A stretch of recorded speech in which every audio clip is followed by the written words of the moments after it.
Saudara-saudari, Bapak dan Ibu, rekan-rekan muda, anak-anak, semuanya, Shalom Alaikum. Dari seluruh orang dalam ruangan ini, pasti kebanyakan belum pernah mabuk. Saya kira belum pernah mabuk, kebanyakan dari kita. Yang saya maksud adalah mabuk minuman keras, mabuk alkohol. Belum pernah kan ya? Paling-paling mabuk naik kendaraan umum, gitu aja ya. Tapi kalau mabuk alkohol belum pernah. Tapi meskipun kita belum pernah mabuk alkohol, mabuk minuman keras, mengalami kemabukan, saya kira kebanyakan dari kita tahu dan paham seperti apa tingkahnya orang mabuk, seperti apa keadaannya orang mabuk. Tahulah ya. Karena kan ada lagunya, mabuk lagi, ada lagunya. Jadi kira-kira kan tahu ya, orang mabuk itu tingkahnya seperti apa? Bisa membayangkan. Orang mabuk itu pastilah antara pikiran, perasaan, kemudian perkataan dan perbuatannya pasti kacau balau. Pikirannya kacau, perkataannya kacau, tindakannya atau perbuatannya juga kacau. Mikirnya udah nggak jelas. Ada tiang dikira pacarnya dipeluk-peluk, oh sayangku, I love you, muah kena paku, aduh, nah gitu. Karena pikirannya kacau, ngomongnya pun ngomong yang nggak jelas, ngomong yang nggak jelas karena juga perkataannya kacau, juga tindakannya kacau. Kalau kita ringkas, orang mabuk, kalau kita dalam bahasa yang ringkas, sebenarnya manusia yang kehilangan kendali atas dirinya, betul ya? Dia tidak punya kendali lagi atas dirinya, nggak bisa mengendalikan pikirannya, perkataannya, perbuatannya. Kehilangan kontrol, kehilangan pengendalian atas diri pribadinya. Itulah makna dari kemabukan. Dan dalam firman Tuhan bacaan ketiga kitab Injil Lukas tadi, dibicarakan tentang kemabukan. Janganlah dirimu dikuasai oleh kemabukan. Atau kalau dalam bahasa Jepang dan gampang, jangan mabuk. Kira-kira begitu firman hari ini.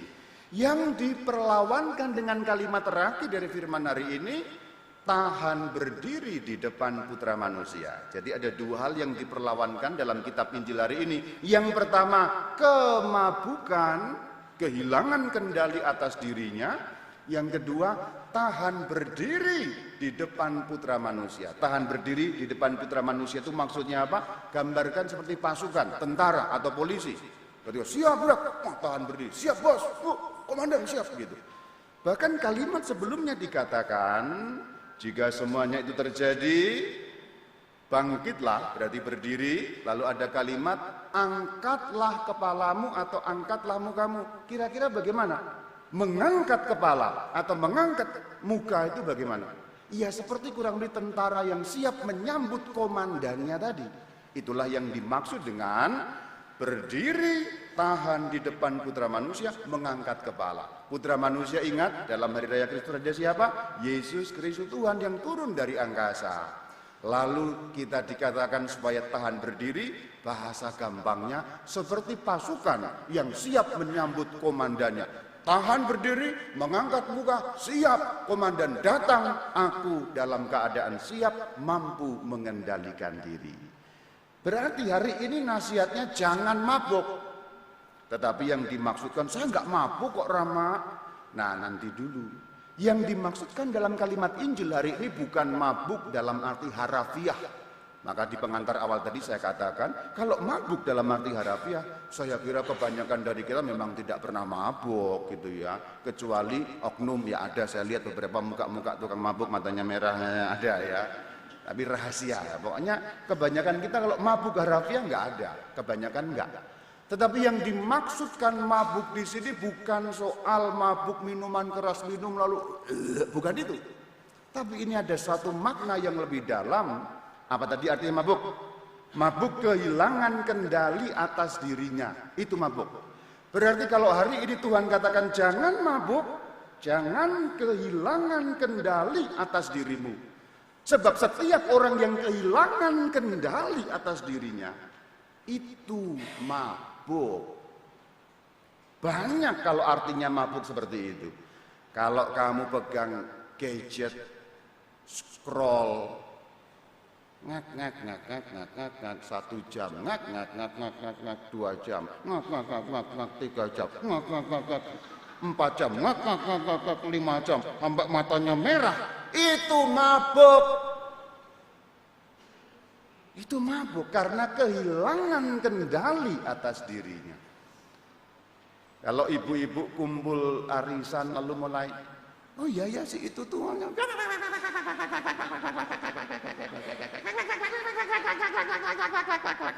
ngomongin sih ini ngomongin ini mabuk, kehilangan kendali atas dirinya.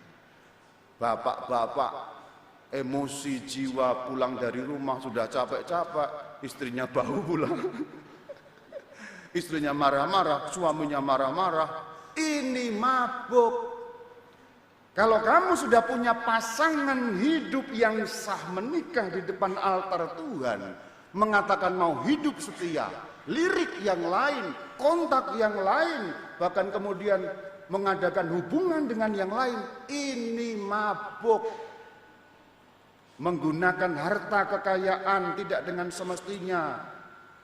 Berjudi, sekarang banyak namanya judol, judi online. Hati-hati, ini mabuk. Berarti kalau kita hari ini menghayati firman Tuhan, jangan dirimu dikuasai kemabukan. Ada banyak kemabukan yang terjadi dalam hidup kita. Maka hari ini kita melihat warna liturginya sudah berubah menjadi apa? Ungu. Ungu ini warna apa? Bukan warna janda, ngaco lu. Nyeletuk lagi warna, bukan, ngawur ini. Memang di sana-sana itu orang bilang ungu warna, bukan. Kalau dalam liturgi Katolik ungu warna pertobatan. Berarti begitu melihat warna ungu, gereja mengatakan tobat, bertobat. Itu yang dimaksud dengan warna ungu. Dan bertobat berarti berhenti mabuk. Dengan segala kemabukan dan arti dan makna yang tadi sudah saya jelaskan. Maka kita mau memulai pertobatan. Setiap orang mabuknya beda-beda. Setiap orang kita. Berarti hari ini kita mau kembali dalam diri. Aku mabuk apa hari-hari ini? Aku mabuk apa belakangan ini? Maka bertobat berarti berhenti dari sikap mabuk, kehilangan kendali atas diri tadi. Supaya apa? Bisa bertahan berdiri di depan putar manusia. Siap bos, saya nggak mabuk lagi. Kira-kira kalau digambarkan begitu, Yesus datang, siap bos, saya nggak mabuk lagi. Bayangkan kalau kamu masih mabuk, Yesus datang, siap bos. Beda sikapnya, kira-kira begitu ya. Ini bahasa Jepangnya aja begitu jelas dan gampang supaya paham yang dimaksud apa. Sehingga tema hari ini atau perayaan hari ini yang disebut sebagai Misa Ate Levavi itu diulang 2 kali. Pas awal tadi kita menyanyikan dalam bahasa Indonesia, kalau diterjemahkan itu kepadamu ya Tuhan ku angkat. Ku angkat apa? Diulang dalam Mazmur tadi.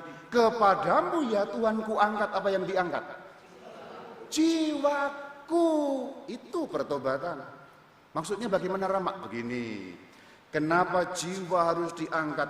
Karena kalau orang mabuk jiwanya di bawah, jiwanya nista, jiwanya diinjak-injak, jiwanya tidak lagi serupa jiwa yang luhur dan tinggi, itu kemabukan. Jadi orang yang melakukan kejahatan, dosa, kelemahan, segala macam yang buruk-buruk tadi, jiwanya ada di lumpur, jiwanya ada di tanah, jiwanya diinjak-injak oleh dirinya sendiri, jiwanya nista, jiwanya hina. Maka bertobat berarti berhenti mabuk, kepadamu ya Tuhan ku angkat jiwaku.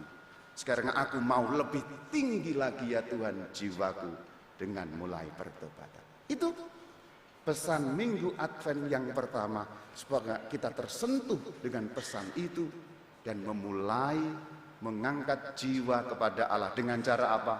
Berhenti mabuk. Apa mabukmu? Berhenti dari situ agar tahan berdiri di depan Putra Manusia, mengangkat kepala. Siap bos, saya tidak mabuk lagi. Shalom Alaikum.